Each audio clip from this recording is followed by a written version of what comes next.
Et si on réalisait une de mes signatures, la tarte vanille pistache? Je commence encore et toujours par le fonçage d'une jolie tarte. On sable, phrase, abaisse à 3 mm d'épaisseur et fonce un cercle perforé. Donne le pli, marque l'angle droit, rectifie l'épaisseur et arrase pour un rendu net et régulier.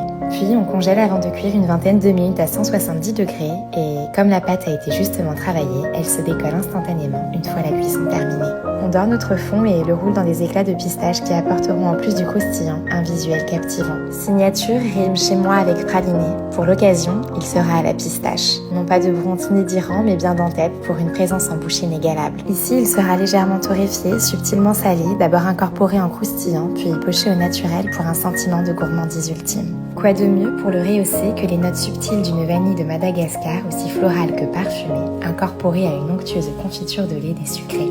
Le biscuit, quant à lui, sera madeleine, beurre noisette et pointe de miel pour évoquer le souvenir de la fameuse Madeleine de Proust. Un crémeux, lui aussi abondamment vanillé, clôturera notre montage et offrira le terrain de jeu idéal à ma finition préférée. Poche en main, je m'abandonne à ce geste devenu si naturel, fait d'arrondis qui se superposent les uns aux autres et forment un alignement parfait. Le cœur ne pouvait être autre que dégoulinant de praliné, à la pistache toujours pour un verre saisissant. Se demander si y succomber serait raisonnable n'est ici pas de mise. Oscar Wilde a dit un jour « La meilleure façon de résister à la tentation, c'est d'y céder ».